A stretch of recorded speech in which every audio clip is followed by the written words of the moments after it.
At New Balance, we believe if you run, you're a runner, however you choose to do it. Because when you're not worried about doing things the right way, you're free to discover your way.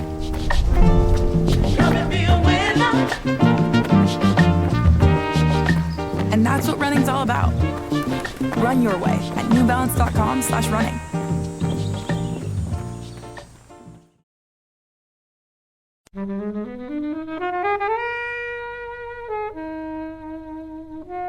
Can we also talk about that bizarre song and dance number that is never explained? Do you remember? The man in the helmet is singing about putting the criminals away, and there are women dancing in tight dresses. What's that? I mean, that was my own acid trip. In the middle of the film, like, so that happened. This is episode 91 of Flixwatcher, the podcast. Hey everybody, welcome to this episode of Flixwatcher podcast. Today I'm joined by Helen. Hello. She's surprised there. Hannah. Hello. And Taylor. Hiya. And those guys are from the Drunk Women Solving Crime podcast. Yeah. And we're talking about a crime documentary, Out of Thin Air. Come find us on Twitter at FlixWatcherPod. Visit the website flixwatcher.tv for full listings, and don't forget to subscribe to us on iTunes and leave us an awesome review.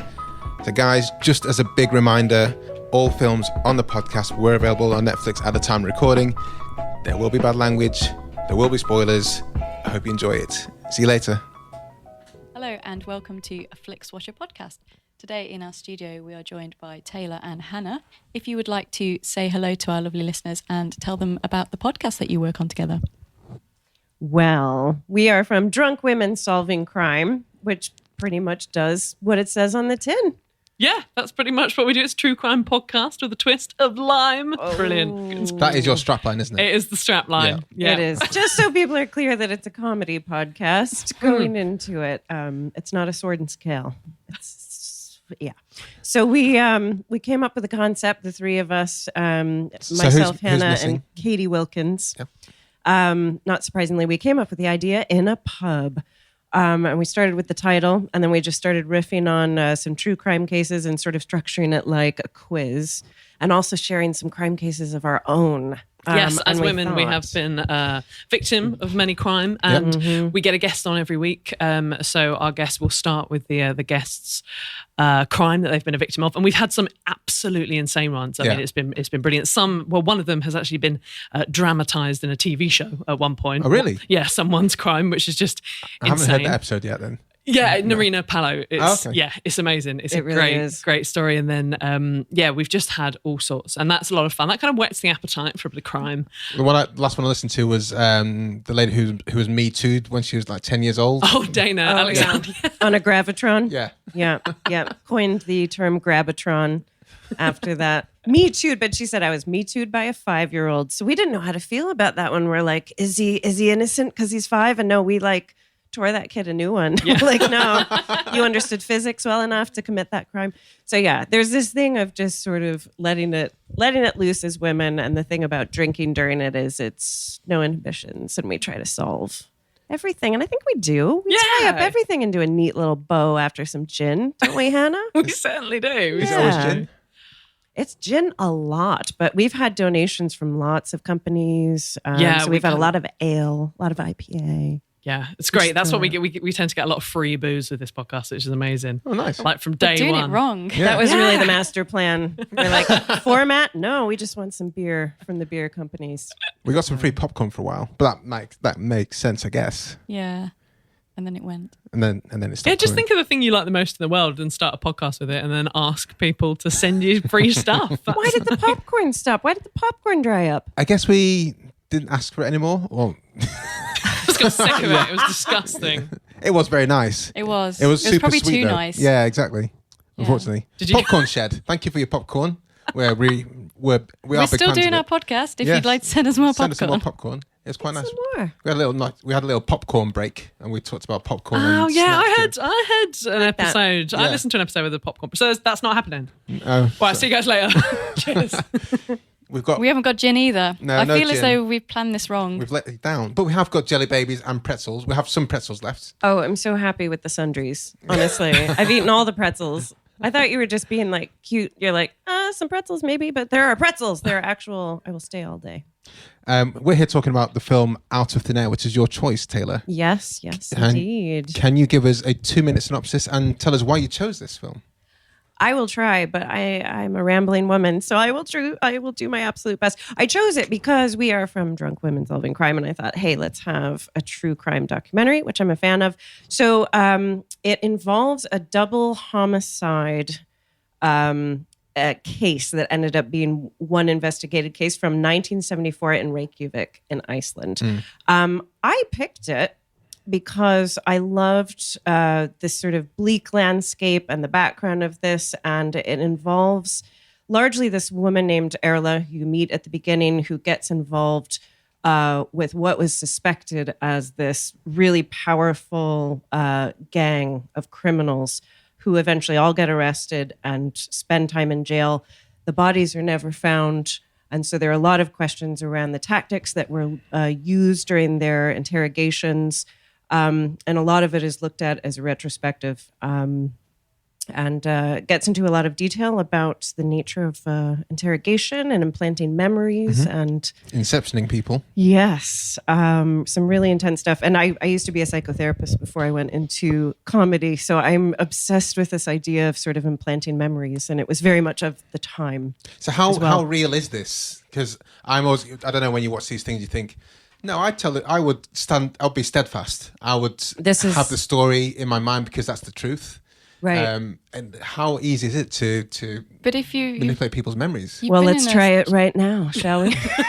Imagine though you're in a jail cell and you've not seen anyone for days and days, and you start thinking, well, maybe if I say this, they might let me out. Maybe if they do this. But in this case, they weren't saying about. Oh, I guess we're going to the chat of the film now. But they weren't saying it because they were trying to get out of stuff. I can imagine that's the case in some cases, definitely. But our minds are so malleable, and the more vulnerable someone is, and the more you isolate them, and then, I mean, without throwing the spoilers in, when it emerges what actually happened to them under interrogation and how they were treated, I mean, anyone would break. And you start to just say whatever you're asked, and you actually start to believe it. And that's what is so fascinating about the case, and really quite sad. But this is what fascinates me about true crime documentaries that are done well, that I feel like it's not just this obsession with like the details of a murder. It's kind of uncovering how much injustice has happened over the years, and just this...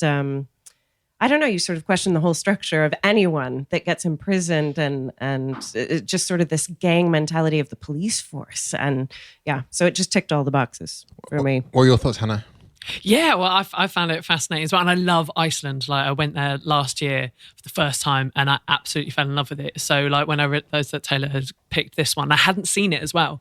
But I'd heard of this case because Iceland is like, it's a place where they don't even have an army. Like they're really, and their police force is, what's hilarious about their police force is like, if you look them up on Instagram, it's just loads of pictures of them like cycling, doing wheelies and having like ice creams. Like genuinely, like I've written a thing recently, I'm developing this comedy project about the Icelandic police force. And you're a scriptwriter, comedy writer. Yeah. So I looked into this this whole world really specifically, and it's amazing how actually up until watching this movie, I was like, oh, the Icelandic police force is really relaxed and they eat ice creams all the time. But obviously in the 70s, it was a different world because the way they treated those people, when you sort of like realize how long they're interrogating them for. Yeah, they were ready to step up, obviously. Man. But this really rattled, I mean, sort of the introduction to the film, they say, this is the biggest thing that has ever happened crime-wise in Iceland in the last century, because it's really a very low crime area and it just rocked this community. And they talk about how few people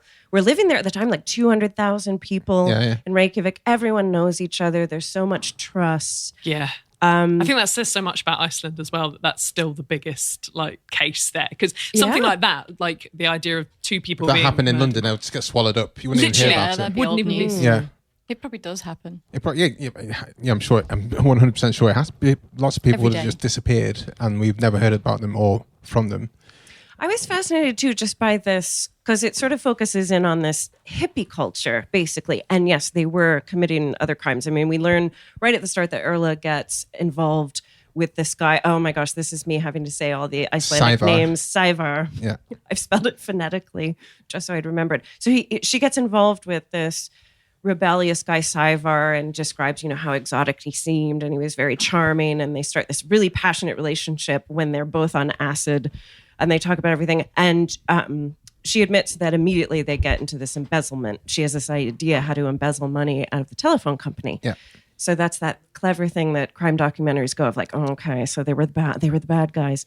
I'm just fascinated that in this backdrop, because they talk about what a bubble they were living in, that there are still these hippies that are following what the rest of the world is doing, maybe 4 years later than the rest of the world, but that they were immediately suspicious of these people because they were hippies. And it's just this classic story of placing blame on sort of the different group.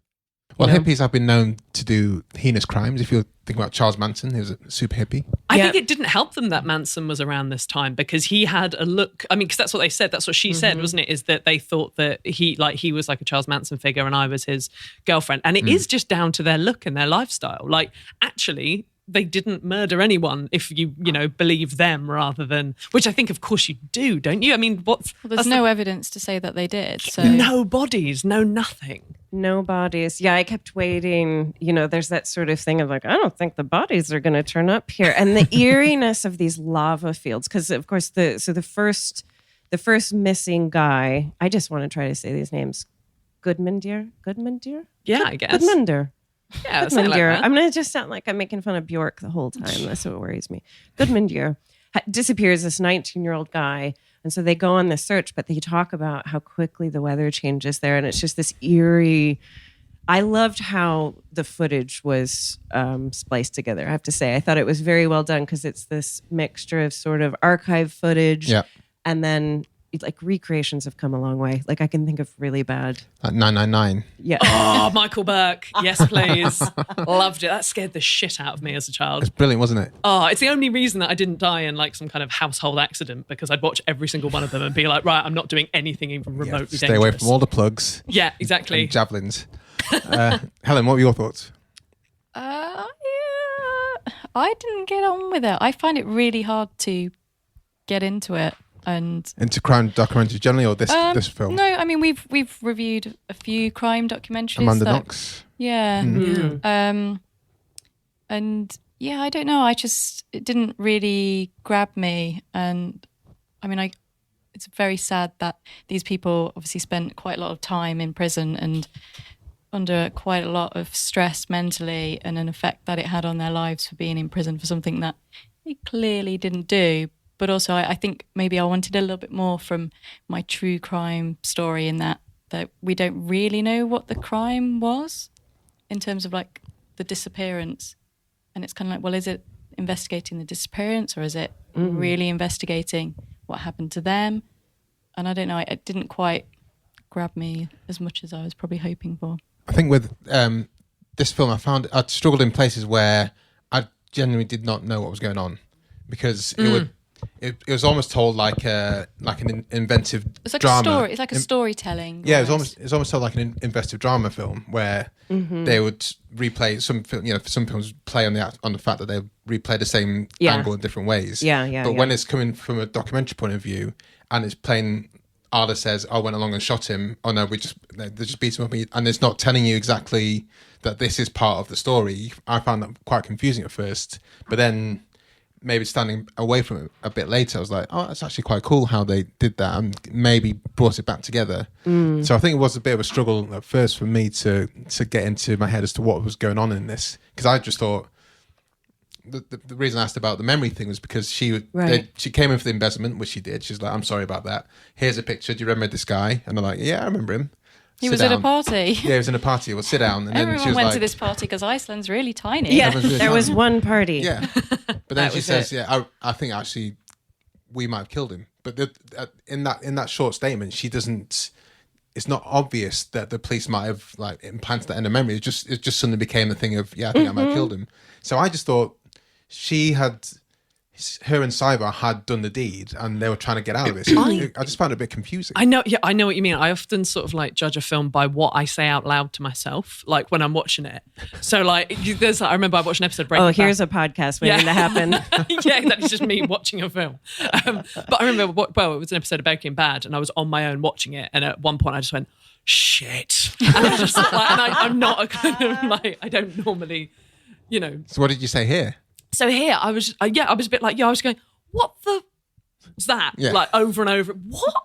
Because it was, and actually I watched this film twice because I watched it with my friend, but we watched it during the day. Right. And actually it's so dark that most of the reconstructions we couldn't see on the screen, sure. Which is like my bad. That's not the fault of the film. But in watching it twice, I watched it again last night with my boyfriend. Right. And watching it again, it's really interesting how you see like the bit where she sees the picture. Yeah. And then the police, they tell her that she's not had a nightmare and it is true and this is what happens and that you have to remember what's happened. So it's like you realize there that the language is more like they've told her that this is something that's happened, and subtly you see how they're doing it, if you see what I mean. But it's not a great compliment for a movie to be like, you have to watch it twice to get it. But I think still, I think the first time they say it to her, I'm like, that's why I asked you, Taylor. Yeah. When the first time they said it, doesn't seem, they don't explain how they did it. They just kind of say, I think you just had a nightmare. Go away and think about it. And I'm like, I'm fairly sure we didn't kill a guy. So at this point, the police must have been so desperate because there was just nothing. Because that was a few years after that disappearance happened? Because I couldn't really work out in the timeline whether they had disappeared before she did the kind of money embezzlement thing or whether that was after. I think it was after, from what I understood. So this crime had been committed and everyone was really shocked. And then they did their money laundering thing, got caught. Yeah. And then they kind of took a hunch that they were maybe in the same group. Yeah. And went from there. See, I got so emotionally invested from the beginning because the very first voiceover, and you don't even know who's speaking, she says, memory is a funny thing. And again, just because it's something that I nerd out on, I was like, oh my gosh, this is going to have everything to do with implanted memories. Cool. But what I really got sucked into was that she did this thing. She's only 20 years old. So I have this like vulnerable girl in my head, and it's that they have a baby. And suddenly I just thought, oh my gosh, everything changed for her then. And she felt so guilty that she had done the embezzlement thing, but I wept a little bit when she gets separated from the baby because she just can't believe. She's like, well, you can't take me for very long. She's getting arrested. Yeah. She's like, you can't take me very long because my baby's there. God. And then the bit where she was like, after she'd been held and interrogated for so long, she was like, I didn't know if I had a baby. Had I had a baby? Yeah. Yes. That was the bit that I was like, holy shit. Like, if you're what's going on here? Yeah. Question your actual memories. Yeah. Probably a reason why you shouldn't do too much acid. But do you even think it's acid? Like, in the sense that, like, I remember, although, is this a spoiler of Making a Murderer? Because in Making a Murderer, there's something similar to this. There's some inceptioning going on with Brendan Dassey. Yes. Yeah, exactly. And I'm not sure that he'd done many drugs. I think he was more just sort of like, a bit slower. So it was kind he of... was very susceptible. After a while, he had this whole story about what had happened with these crazy details. But he was scared and vulnerable, I guess.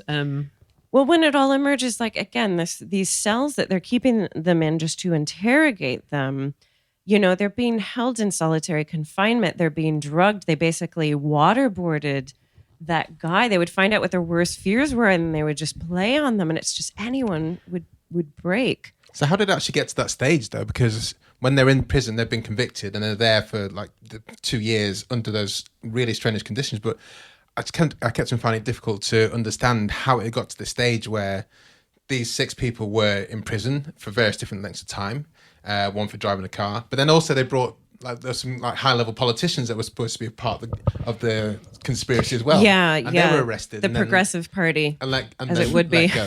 Those progressives. So were the police just on a massive like bender I don't know. I kind of didn't...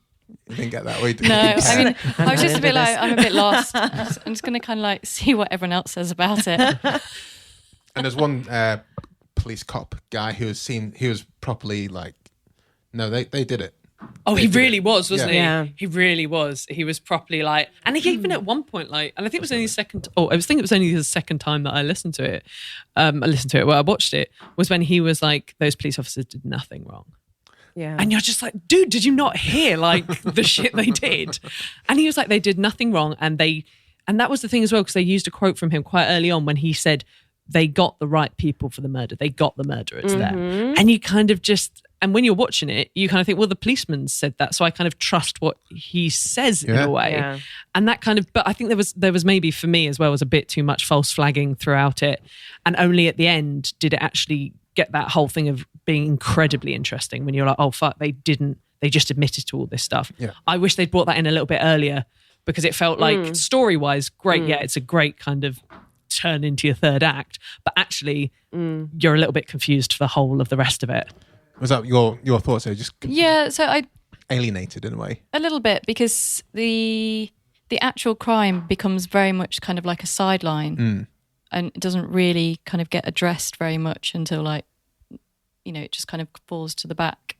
And I don't know, I kind of was expecting something from that, because it kind of sets up that's the crime, and that's, I mean, it's a fascinating kind of story and everything, but I think what I expect from a true crime in terms of structure and documentary, it didn't quite tick the boxes. Like, for example, we reviewed Casting Jojo Benet. Casting John Bonet. Yeah, that one. What did I call her? Casting Jojo Benet. Yeah.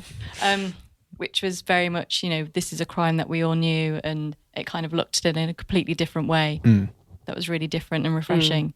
So yeah, I was kind of expecting something a bit more concrete, whereas this was we don't even know if either of these were crimes. Well, this is like, this that's is what it. fascinated me. At the end, I'm like, oh, he could have just fallen down a lava shaft or whatever they call it. They could have and left the country. The guy who had the son, I just thought like he got terrible news and then he went, and I just figured it was a suicide. See, I've solved it, and I'm not even drunk. I can just do it sober. All these things are possible. I mean, do you think we've kind of been spoiled by the nature of the amount of true crime documentaries that we've had? We've got the Making a Murderer, the Jinx, where they're feature ones, they're serialized ones, which are super interesting. You got Serial, Staircase, that one. Staircase, yeah, flipping staircase. The Keepers. Then you have the Casting John Bonet, Amanda Knox, and it's maybe where we just like when we came in. What for yourself? We like maybe flashy. Flashy, I don't know. I think everyone likes something different out of them. I think that's what this. I wouldn't expect that everyone would go for this one. Like, it's a very like low energy. Like, the highest point in it is, can we talk about Björk showing up on the screen? Yeah. They show this footage of her talking about Christmas, and I had to text Hannah. I'm like, that's Björk, right? And she's like, yeah, I felt like I was profiling, but that's definitely Björk's face. So there's very little change in the tone of it. And it sort of has that like Scandi noir, whoa. But I like that, because some of my favorite ones are like Central Park 5 or West of Memphis, where it's all about the injustice of a case and the lengths that police will go to. I'm just not a big fan of the police right now. It's worrying though, really, because the police never really come out as like actually doing their jobs properly in any crime dramas I've seen. It's so unsettling. Because you think, I mean, one thing I thought was really interesting about this is obviously it has, I mean, these are white middle class guys, I guess, who are being victimized by the police in this, and it has analogies with a lot of the stuff you see in America with the black, ethnic minorities getting typecast. I guess there's not that many ethnic minorities, although they did make a point of saying Savar had these Slavic, Yugoslavic kind of look, so he wasn't from Iceland, so maybe he's the guy we're gonna dig into him a bit. Yeah, that came up.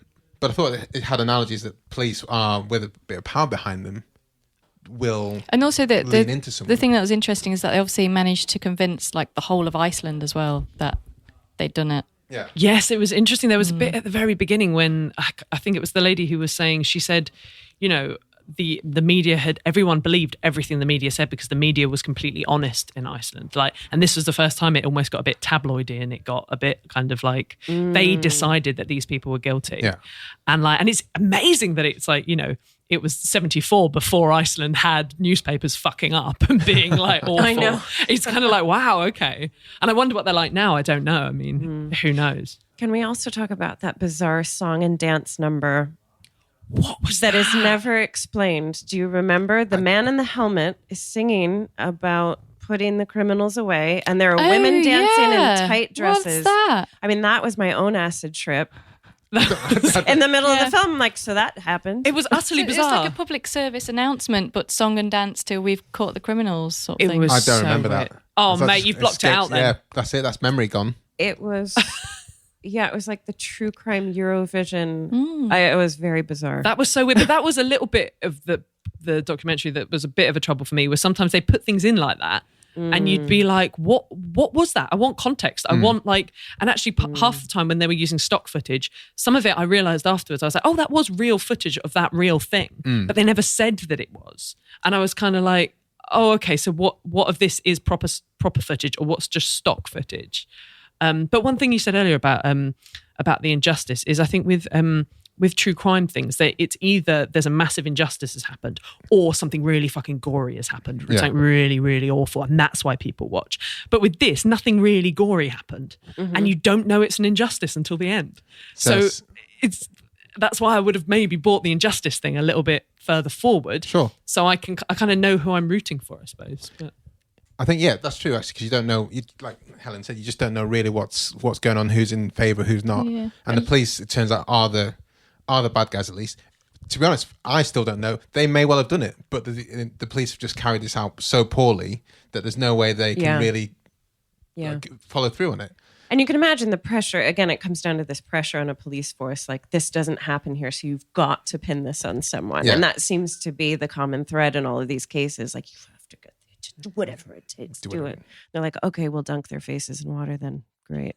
We're on it. We got some drugs in the back. We'll give them the drugs. I just remember why the politicians were brought in, because they, for some reason, Saibhar and the gang, or the police incepted into Saibhar and his gang that they were smuggling in alcohol for parties, that they were like smuggling in plastic cans.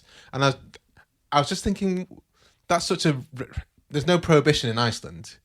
What's going on here? Why are they smuggling alcohol and then drinking it on the boat and then throwing someone off the boat? So it just seemed to me that it's such an odd memory to give someone that I didn't know if that was real or not. I thought that must be real because that's just so stupid.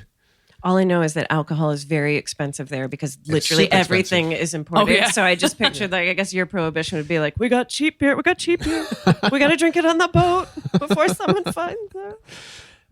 Should we head to the scores, guys? My dad works in B2B marketing. He came by my school for career day and said he was a big ROAS man. Then he told everyone how much he loved calculating his return on ad spend. My friends still laugh at me to this day. Not everyone gets B2B, but with LinkedIn, you'll be able to reach people who do. Get $100 credit on your next ad campaign. Go to linkedin.com/results to claim your credit. That's linkedin.com/results. Terms and conditions apply. LinkedIn, the place to be, to be. So welcome to our scoring system. Wow. All the scores are out of 5. You can have a decimal place if you wish. Places. And you can have zeros, but you can't have any minuses. And we'll start off with you, Taylor, because it's your film, with the recommendability. Oh, here come the nice scoring judge. I just appreciate the figure skating I just saw. Recommendability, I'm giving it a 4. Cool. And why do you think that? I thought it was really well done. I thought it was an interesting story. I think anybody who likes the sort of subtlety of seeing how,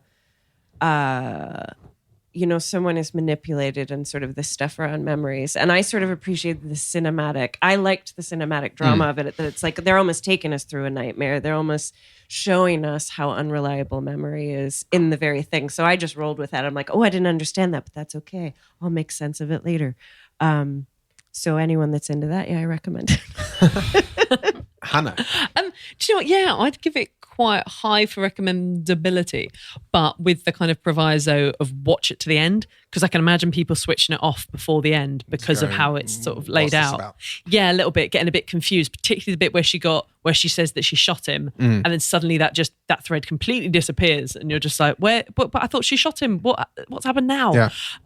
So I'd say maybe I'd go 3.75. Ooh. I was going to say Hannah again. Helen. Too many H's. Yeah. We've had 2 Helens in here before as well. We have. Oh, nightmare. Yeah. Sorry. So yeah, I don't quite know who I'd recommend this to, and it didn't really. Some bits I thought were interesting, but as a whole, its narrative was a bit all over the place, and could have done with being a bit more sort of tighter, and maybe kind of distinguish between facts, maybe a little bit more. So I'm going to go down the middle with a 2.5. I'm going to go for a 3.2. I think. I think it does favour people who like true crime stories, but again, it's a bit wayward. And I think I like your point, Taylor, about how it differentiates itself in the memory and implantation stuff, which is kind of touched upon in things like Making a Murderer and other places. But again, it's just the story doesn't really help drive it through that much as much as I'd like. So yeah, 3.2. Repeat viewing score. See, this one I find really tricky because I was thinking, are there any documentaries that I would ever watch again? And there's very few. It's very different for me than a regular film. So actually, repeat score, I'd give it a 2. How many times have you seen this now? Just once. Just once. Okay. Yeah. I feel like I have a really fractured brain because I'm like, I wasn't confused. That's how. Do you know what I mean? I'm sitting here like, oh, I'm a weirdo with like I'm like, it all made perfect sense. Well, you're who this is for then. Yeah.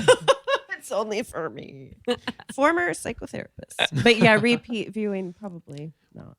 Hannah. Do you know, I'd give it quite high. I'd give it a 4. Well, you saw it twice. Because I've seen it twice, and because the second time I watched it, I got more out of it, and I saw what they did a little bit more, and I sort of watched it from a completely different POV. Yeah. Which I would actually recommend doing.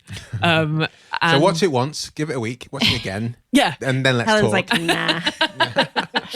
Time you'd never get back. But I'd go 4 just because I think that I got more out of it the second time. I think sometimes the repeat viewing scores is like it needs to be watched again. Like I've only seen Fight Club once, which is an abhorrent thing to you. You've only seen it once. And I know I need to watch it again because it's insane. I've only watched it once. I've only watched it once. But there's some films that I've just watched loads of times because it's super simple to watch it, and I don't need to think about it. I'm like, I'm going to watch Ferris Bueller's again because blah, blah, blah.